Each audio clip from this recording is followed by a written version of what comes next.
Hello every one good morning. അപ്പോൾ എല്ലാവർക്കും study vlogs എന്ന് പറയുന്ന ഒരു യൂട്യൂബ് ചാനലിലേക്ക് സ്വാഗതം. അപ്പോൾ നമ്മുടെ ഫസ്റ്റ് വീഡിയോ ആണിത്. 2025 SSLC എക്സാമിൽ തന്നെ സോഷ്യൽ സയൻസ് എക്സാമിൽ വന്നിരിക്കുന്ന മാറ്റങ്ങൾ എന്തൊക്കെയാണ് എന്നുള്ളതാണ് നമ്മൾ ഡിസ്കസ് ചെയ്യാൻ പോകുന്നത്. അതായത് ഫോക്കസ് ഏരിയ വന്നു. ഏറ്റവും കൂടുതൽ നമ്മൾ സോഷ്യൽ സയൻസ് എക്സാമിൽ ഫോക്കസ് ചെയ്യേണ്ടത് ഏതൊക്കെ പാർട്ടാണ് എന്നുള്ളതാണ് നമുക്ക് വന്നിരിക്കുന്നത്. അപ്പോൾ നമുക്കതിനെക്കുറിച്ച് ഡീറ്റെയിൽ ആയിട്ട് നമുക്ക് ഡിസ്കസ് ചെയ്യാം. അതിനുശേഷം നമുക്ക് ഇതുമായിട്ട് റിലേറ്റ് ചെയ്തിട്ടുള്ള കാര്യങ്ങൾ പറയാം. ഓക്കെ, സാമൂഹ്യശാസ്ത്ര പരീക്ഷയിൽ രണ്ട് തരത്തിലാണ് വന്നിരിക്കുന്നത്.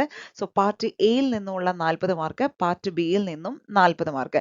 അങ്ങനെ മൊത്തം 80 മാർക്കാണ് സോഷ്യൽ സയൻസ് എക്സാമിൽ ഉണ്ടാവുക എന്നുള്ളത് നിങ്ങൾക്കറിയാം അല്ലേ? അപ്പോൾ ഈ 80 മാർക്ക് രണ്ട് പാർട്ടായിട്ട് ഡിവൈഡ് ചെയ്തിട്ടുണ്ട്. പാർട്ട് എ എന്ന് പറയുന്ന കമ്പൽസറി ചാപ്റ്റേഴ്സ് അടങ്ങുന്ന പാർട്ടും പാർട്ട് ബി എന്ന് പറയുന്ന ഓപ്ഷൻ ചാപ്റ്റേഴ്സിന്റെ ഒരു പാർട്ടുമാണ് ഉള്ളത്.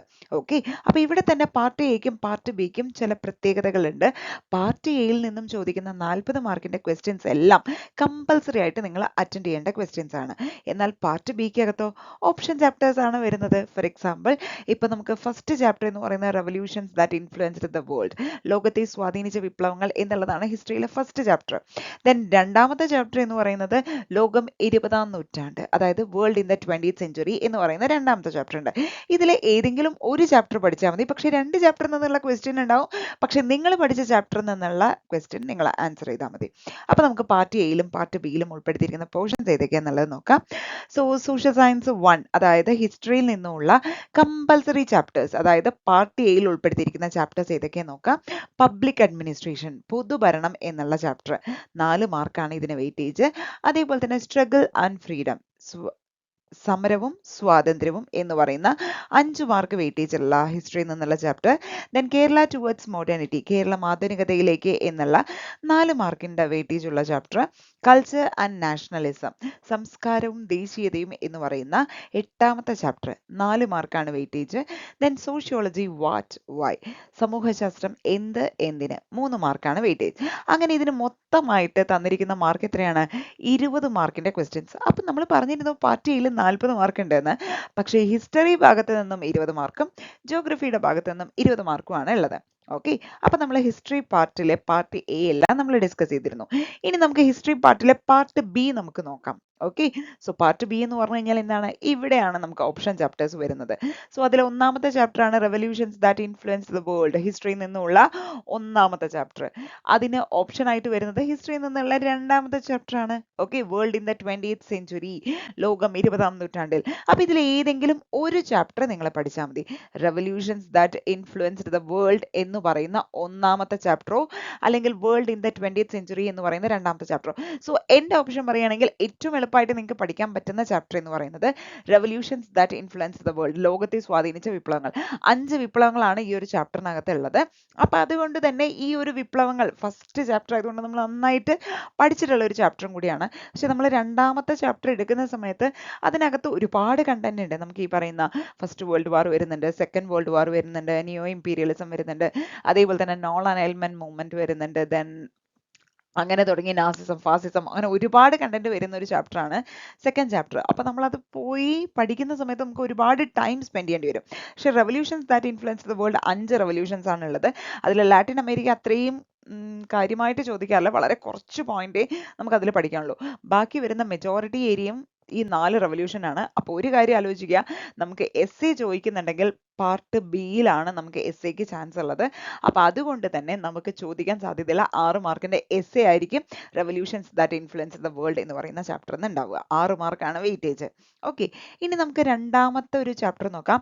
British exploitation and resistance. Okay, British ചൂഷണവും ചെറുത്തുനിൽപ്പും എന്ന് പറയുന്ന 4ാമത്തെ ചാപ്റ്ററും, അതേപോലെ തന്നെ ഇന്ത്യ ആഫ്റ്റർ ഇൻഡിപെൻഡൻസ്, സ്വാതന്ത്ര്യാനന്തര ഇന്ത്യ എന്ന് പറയുന്ന 7ാമത്തെ ചാപ്റ്റർ. ഇതിൽ ഏത് ചാപ്റ്റർ വേണം എന്നാണ് ചോദിച്ചിരിക്കുന്നത്. സോ എൻ്റെ ഓപ്ഷൻ അനുസരിച്ച് ഇന്ത്യ ആഫ്റ്റർ ഇൻഡിപെൻഡൻസ് എല്ലാവരും പഠിക്കുന്നതാവും നല്ലത്. സോ അതിനുള്ള കാരണം ഞാൻ പറയാം. ഇപ്പൊ ഹാഫ് ഇയർലി എക്സാമിന് നമ്മൾ പഠിച്ചിട്ടുള്ള ഒരു ഏരിയയാണ് ഇന്ത്യ ആഫ്റ്റർ ഇൻഡിപെൻഡൻസ് എന്ന് പറയുന്ന ചാപ്റ്റർ. അപ്പൊ അതുകൊണ്ട് തന്നെ നമ്മൾ ആ ചാപ്റ്റർ എടുത്ത് പഠിക്കുകയാണെന്നുണ്ടെങ്കിൽ നമുക്ക് ശരിക്കും പറഞ്ഞാൽ സർദാർ വല്ലഭായ് പട്ടേൽ, അതിൽ ഈ പറയുന്ന സ്വാതന്ത്ര്യത്തിന് ശേഷം ഓരോ സെക്ടറിലും വരുന്ന മാറ്റങ്ങൾ, എക്കണോമിക് സെക്ടറിലായിക്കോട്ടെ, എഡ്യൂക്കേഷണൽ സെക്ടറിലായിക്കോട്ടെ, കൾച്ചറൽ സെക്ടറിലായിക്കോട്ടെ, ഈ പറയുന്ന സെക്ടറിലെല്ലാം വരുന്ന മാറ്റങ്ങൾ നമുക്ക് പോയിന്റ് ഔട്ട് ചെയ്ത് ലിസ്റ്റ് ഔട്ട് ചെയ്ത് എഴുതാൻ സാധിക്കും. അതേപോലെ തന്നെ ലിംഗ്വിസ്റ്റിക്, ലാംഗ്വേജിന്റെ ബേസിസിൽ എന്തുകൊണ്ടാണ് സ്റ്റേറ്റ്സിനെ റീഓർഗനൈസ് ചെയ്ത്, ഇത്രയും ഏരിയാസ് ആണ് അതിനകത്ത് വരുന്നത്. അപ്പൊ അതുകൊണ്ട് തന്നെ നമുക്ക് സുഖമായിട്ട് എഴുതാൻ പറ്റുന്ന ഫോറിൻ പോളിസി, പഞ്ചശീൽ പ്രിൻസിപ്പൾ, ഇതെല്ലാം അതിനകത്താണ് വരുന്നത്. പക്ഷെ നമ്മൾ ബ്രിട്ടീഷ് എക്സ്പ്ലോയിറ്റേഷൻ ആൻഡ് റെസിസ്റ്റൻസ് എന്ന് പറയുന്ന ചാപ്റ്റർ എടുക്കുകയാണെങ്കിൽ അവിടെ നമുക്ക് കുറച്ച് റിവോൾട്ടുകളെല്ലാം വരുന്നുണ്ട്. ഫോർ എക്സാമ്പിൾ, ഇപ്പൊ നമുക്ക് Santhal rebellion, Kurichya revolt, IndiGo revolt, അതേപോലെ തന്നെ നമ്മുടെ കുറച്ച് 3 എന്താ പറയുക, ടാക്സ് റവന്യൂ സിസ്റ്റംസ് അല്ലേ, അതായത് പെർമനന്റ് ലാൻഡ് റവന്യൂ, റൈറ്റ് വാരി, മഹൽ വാരി തുടങ്ങുന്നതൊക്കെ വരുന്നുണ്ട്. അതേപോലെ തന്നെ 1857 റിവോൾട്ടും ഈ ഒരു ചാപ്റ്ററിന്റെ ഭാഗമാണ്. അപ്പൊ അത്രയും ഏരിയ പഠിച്ച് എന്തൊക്കെ പോയിന്റ്സ് അതിനകത്ത് ഉൾപ്പെടുത്തണം എന്നുള്ളത് ഒരു ക്വസ്റ്റ്യൻ ചോദിച്ചു കഴിഞ്ഞാൽ നമുക്ക് കൺഫ്യൂസിംഗ് ആണ്, ഫുൾ മാർക്ക് കിട്ടുമോ എന്നുള്ളത്. അപ്പൊ അതുകൊണ്ട് ആ ഒരു ചാപ്റ്റർ സ്കിപ്പ് ചെയ്ത് നിങ്ങൾ എന്തെടുത്താൽ മതി, ഇന്ത്യ ആഫ്റ്റർ ഇൻഡിപെൻഡൻസ് എന്ന് പറയുന്ന 7ാമത്തെ ചാപ്റ്റർ എടുത്താൽ മതി. ദെൻ 3ാമത്തെ ഒരു ഓപ്ഷൻ ചാപ്റ്റർ എന്ന് പറയുന്നത് സ്റ്റേറ്റ് ആൻഡ് പൊളിറ്റിക്കൽ സയൻസ് ഉണ്ട്, അതേപോലെ തന്നെ സിവിക് കോൺഷ്യസ്നസ് ഉണ്ട്. നിങ്ങൾക്ക് കാണുമ്പോൾ തോന്നും സിവിക് കോൺഷ്യസ്നസ്, പൗരബോധം എന്ന് പറയുന്ന ചാപ്റ്റർ ആണ് എളുപ്പം എന്നൊക്കെ തോന്നും. പക്ഷെ അവിടെ ഒരു ചെറിയൊരു ചതി അവിടെ കിടക്കുന്നുണ്ട്. ആ ഒരു ചാപ്റ്റർ ആണ് നിങ്ങൾ എടുത്ത് പഠിക്കുന്നതെന്നുണ്ടെങ്കിൽ ഉറപ്പായിട്ടും നിങ്ങൾക്ക് എന്ത് ചെയ്യാം, 8 മാർക്ക് വെയിറ്റേജ് ഉള്ള ചാപ്റ്റർ ആണിത്. ആലോചിക്കണം. അപ്പൊ നിങ്ങൾക്ക് ഫാമിലി എങ്ങനെയാണ് സിവിക് കോൺഷ്യസ്നസ് ക്രിയേറ്റ് ചെയ്യാൻ സഹായിക്കുന്നത്, അല്ലെങ്കിൽ ഒരു സ്കൂൾ എങ്ങനെയാണ് സഹായിക്കുന്നത് എന്നൊക്കെ ചോദിച്ചാൽ നമുക്ക് എഴുതാൻ പറ്റും. പക്ഷേ അപ് ടു ദ മാർക്ക് നമുക്ക് എഴുതി ഫലിപ്പിക്കാൻ പറ്റുമോ എന്നുള്ള ആലോചിച്ച് കഴിഞ്ഞാൽ നമുക്ക് ചിലപ്പോൾ സംശയം തോന്നും അല്ലെ. അപ്പൊ അതുകൊണ്ട് മാർക്ക് അവിടെ മിസ്സായി പോകാൻ സാധ്യതയുണ്ട്. പക്ഷെ സ്റ്റേറ്റ് ആൻഡ് പൊളിറ്റിക്കൽ സയൻസ്, രാഷ്ട്രവും രാഷ്ട്രതന്ത്ര ശാസ്ത്രവും എന്ന് പറയുന്ന 9ാമത്തെ ചാപ്റ്റർ എടുത്ത് നമ്മൾ പഠിക്കുകയാണെന്നുണ്ടെങ്കിൽ നമുക്ക് എന്താണ്, ഈ സ്റ്റേറ്റിനെ ഇൻഫ്ലുവൻസ് ചെയ്യുന്ന 4 ഫാക്ടേഴ്സ് ഉണ്ട്, ഗവൺമെന്റ് ഉണ്ട്, ടെറിട്ടറി ഉണ്ട്, അതേപോലെ തന്നെ പോപ്പുലേഷൻ ഉണ്ട്. ഇങ്ങനെയുള്ള ഫാക്ടേഴ്സ് എല്ലാം നമുക്ക് ഒരു 1 by 1 എടുത്ത് പഠിക്കാം. അതേപോലെ തന്നെ ഒബ്ലിഗേറ്ററി ആൻഡ് ഡിസ്ക്രിഷണറി ഫങ്ഷൻസ് ഉണ്ട് സ്റ്റേറ്റിന്റെ, അതേപോലെ തന്നെ സിറ്റിസണും സ്റ്റേറ്റും തമ്മിലുള്ള റിലേഷൻഷിപ്പ്, ഇങ്ങനെയുള്ള കാര്യങ്ങളെല്ലാം നമുക്ക് ഡയറക്റ്റ് ആയിട്ട് പഠിച്ച് എഴുതി നമുക്ക് മാർക്ക് സ്കോർ ചെയ്യാൻ പറ്റുന്ന ഒരു ചാപ്റ്ററാണ്. വളരെ ചെറിയ ചാപ്റ്ററാണ്. അപ്പൊ അതുകൊണ്ട് തന്നെ നമ്മൾ ഈ ചാപ്റ്ററിനകത്ത് നിന്നും, ഈ മൊത്തം 6 ചാപ്റ്ററിനകത്ത് നിന്നും 3 ചാപ്റ്റർ പഠിച്ചാൽ മതി. അപ്പൊ നമ്മൾ ഏതൊക്കെയാ പഠിക്കണേ എന്നുള്ളത് നമ്മൾ ഇതാ ഇവിടെ തന്നെ ജസ്റ്റ് ഒന്ന് മാർക്ക് ചെയ്യണു. Revolutions that influenced the world എന്ന് പറയുന്ന 1ാമത്തെ ചാപ്റ്റർ ഹിസ്റ്ററിയിൽ നിന്നും, ദെൻ ഇന്ത്യ ആഫ്റ്റർ ഇൻഡിപെൻഡൻസ് എന്ന് പറയുന്ന 7ാമത്തെ ചാപ്റ്റർ ഹിസ്റ്ററിയിൽ നിന്നും, then state and political science എന്ന് പറയുന്ന 9ാമത്തെ ചാപ്റ്റർ. അപ്പൊ ഒരിക്കൽ കൂടി 1, 7, 9 ഈ 3 ചാപ്റ്റേഴ്സും ആണ് നമ്മൾ പഠിക്കുന്ന ചാപ്റ്റർ. പക്ഷെ നമ്മൾ ഒഴിവാക്കുന്ന ചാപ്റ്റേഴ്സ് ഏതൊക്കെയാണ്? നമ്മൾ ഒഴിവാക്കുന്നത് 2ാമത്തെ ചാപ്റ്റർ ഒഴിവാക്കി, 4ാമത്തെ ചാപ്റ്റർ ഒഴിവാക്കി, 10ാമത്തെ ചാപ്റ്റർ ഇത് കംപ്ലീറ്റ്ലി നമ്മൾ ഒഴിവാക്കി. ഓക്കെ, ഇതൊന്ന് നോട്ട് ചെയ്ത് വെച്ചോളൂ. ഇനി നമുക്ക് ജോഗ്രഫിയുടെ ഏരിയാസ് നോക്കാം. ജോഗ്രഫിയിൽ പാർട്ട് എയിൽ വരുന്ന ചാപ്റ്റേഴ്സ് ഏതൊക്കെയാണ് എന്നുള്ളത് നോക്കാം. Okay, so public expenditure and public revenue, പൊതുവരുമാനവും പൊതുചെലവും 4 മാർക്ക് വെയിറ്റേജ് ആണ്, എളുപ്പമുള്ള ചാപ്റ്റർ അല്ലേ. Then resource wealth of India, ഇന്ത്യയുടെ വിഭവ സമ്പത്ത് 5 മാർക്ക് വെയിറ്റേജ്. ഇതിൽ തന്നെ 1 മാർക്ക് മാപ്പിന്റെ ക്വസ്റ്റ്യനിൽ പോകും, ബാക്കിയുള്ള 4 മാർക്ക് മാത്രമേ ഇതിന്ന് ചോദിക്കുള്ളൂ. Okay, theoretical question. Then India the land of diversity, India വൈവിധ്യങ്ങളുടെ ഇന്ത്യ എന്ന് പറയുന്ന 7ാമത്തെ ചാപ്റ്ററിന് 7 മാർക്കിന്റെ വെയിറ്റേജ് ഉണ്ട്. ഇതിലെ 3 മാർക്ക് മാപ്പിലേക്ക് പോയി, ബാക്കിയുള്ള 4 മാർക്ക് മാത്രമേ ഇവിടെ ചോദിക്കുള്ളൂ. അപ്പൊ ഈ 2 ചാപ്റ്ററിൽ നിന്നും 4 മാർക്കിന്റെ തിയറിറ്റിക്കൽ ക്വസ്റ്റ്യൻ ഉണ്ടാവുള്ളൂ. ബാക്കി ഈ പറയുന്ന ഇന്ത്യ ദ ലാൻഡ് ഓഫ് ഡൈവേഴ്സിറ്റിയിലെ 3 മാർക്ക് മാപ്പിന് പോയി. റിസോഴ്സ് വെൽത്ത് ഓഫ് ഇന്ത്യ എന്ന് പറയുന്ന ചാപ്റ്ററിന് 1 മാർക്കിന്റെ ക്വസ്റ്റ്യനും മാപ്പിലേക്ക് പോയി. Okay, then consumer satisfaction and protection. Okay, ഈ പറയുന്ന ഉപഭോക്താവ് സംരക്ഷണവും സംതൃപ്തിയും, അല്ലെങ്കിൽ ഈ ഒരു ചാപ്റ്ററിന് 4 മാർക്കാണ് വെയിറ്റേജ്, ലാസ്റ്റത്തെ ചാപ്റ്റർ. ഓക്കെ, അപ്പൊ ഈ 4 ചാപ്റ്റേഴ്സ് ആണ് പാർട്ട് എയിൽ ഉൾപ്പെടുത്തിയിരിക്കുന്നത്. ക്ലിയർ? അപ്പൊ ഈ പാർട്ട് എയിൽ ഈ പറയുന്ന 4 ചാപ്റ്ററിനും കൂടി എത്ര മാർക്കാണ്? 20 മാർക്കാണ് വെയിറ്റേജ് വരുന്നത്. ഓക്കെ, അപ്പൊ അങ്ങനെയാണെങ്കിൽ ഇതിലെ പാർട്ട് ബി നോക്കിയാലോ. സോ പാർട്ട് ബി ആണ് ഇവിടെ തന്നിരിക്കുന്നത്. Season and time. ഓക്കെ, ഋതുഭേദങ്ങളും സമയം എന്ന് പറയുന്ന 1ാമത്തെ ചാപ്റ്റർ ഉണ്ട്. Then in search of the source of wind, അതായത് കാറ്റിന്റെ ഉറവിടം തേടി എന്ന് പറയുന്ന 2ാമത്തെ ചാപ്റ്റർ ഉണ്ട്. ഓക്കെ, സോ ഈ 2 ചാപ്റ്റർ നല്ല ചാപ്റ്റേഴ്സ് തന്നെയാണ്. പക്ഷെ നമുക്ക് കുറച്ചുകൂടി പഠിക്കാൻ എളുപ്പം ഏതാണ്? സീസൺസ് ആൻഡ് ടൈം എന്ന് പറയുന്ന ചാപ്റ്റർ തന്നെയാണ്. ഓക്കെ, അപ്പൊ നമ്മൾ എന്ത് ചെയ്യുന്നു? നമ്മൾ ഓപ്റ്റ് ചെയ്യുന്ന ചാപ്റ്റർ എന്ന് പറയുന്നത് 1ാമത്തെ ചാപ്റ്റർ. ഓക്കെ, സോ എന്റെ അഭിപ്രായത്തിൽ നിങ്ങൾ എല്ലാവരും 1ാമത്തെ ചാപ്റ്റർ ചൂസ് ചെയ്യുന്നതായിരിക്കും could be better. Okay, seasons and time എന്ന് പറയുന്ന ചാപ്റ്റർ ചൂസ് ചെയ്യാം. ഇനി 2ാമത്തെ നമുക്ക് പാർട്ടിലേക്ക് കിടക്കാം. That is human resource development in India or financial institutions and services. Human resource development in India എന്ന് പറയുന്ന മാനവ വിഭവശേഷി വികസനം ഇന്ത്യയിൽ എന്ന് പറയുന്ന മൂന്നാമത്തെ ചാപ്റ്റർ ഉണ്ട്. അതുകൂടാതെ മൂന്നാമത്തെ ചാപ്റ്റർ ഉണ്ട്. അതുകൂടാതെ ബാങ്കിന്റെ ചാപ്റ്റർ ആണ് 9ാമത്തെ ചാപ്റ്റർ. അപ്പൊ നമ്മളിപ്പോ റീസെന്റ് ആയിട്ട് ഇപ്പൊ എനിക്ക് തോന്നുന്നു പബ്ലിക് എക്സാമിനോട് അനുബന്ധിച്ചിട്ടായിരിക്കും ഇപ്പോഴായിരിക്കും നിങ്ങളുടെ സ്കൂളിലൊക്കെ ഈ ഒരു ചാപ്റ്റർ തീർത്തിട്ടുണ്ടാവുക. അപ്പൊ ബാങ്കിന്റെ ചാപ്റ്റർ പഠിക്കുന്നതിനേക്കാളും എന്തുകൊണ്ടും എളുപ്പം ഈ പറയുന്ന പോപ്പുലേഷൻ റിലേറ്റഡ് ആയിട്ടുള്ള human resource development in India എന്ന് പറയുന്ന 3ാമത്തെ ചാപ്റ്റർ പഠിക്കുന്നതായിരിക്കും എളുപ്പം. 8 മാർക്കാണ് ഇതിന് വെയിറ്റേജ് കേട്ടോ, ഈ 2 ചാപ്റ്ററിന്. ഇനി നമുക്ക് നോക്കാം നമ്മുടെ മൂന്നാമത്തെ ചാപ്റ്റർ എന്ന് പറയുന്നത്. മൂന്നാമത്തെ ചാപ്റ്റർ ഏതാണ്? ഈ പറയുന്ന eyes in the sky and analysis of information, അതായത് ആകാശ കണ്ണുകളും അറിവിന്റെ വിശകലനവും എന്ന് പറയുന്ന ചാപ്റ്റർ, 6ാമത്തെ ചാപ്റ്റർ.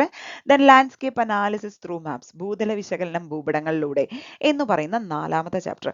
അപ്പൊ എൻ്റെ അഭിപ്രായത്തിൽ, എൻ്റെ എന്നല്ല ഒട്ടുമിക്ക അധ്യാപകരും അഭിപ്രായപ്പെടുന്നത് ലാൻഡ്സ്കേപ്പ് അനാലിസിസ് ത്രൂ മാപ്സ്, അതായത് ഭൂതല വിശകലനം ഭൂപടങ്ങളിലൂടെ എന്ന് പറയുന്ന ചാപ്റ്റർ ചൂസ് ചെയ്യുന്നതായിരിക്കും നല്ലത്.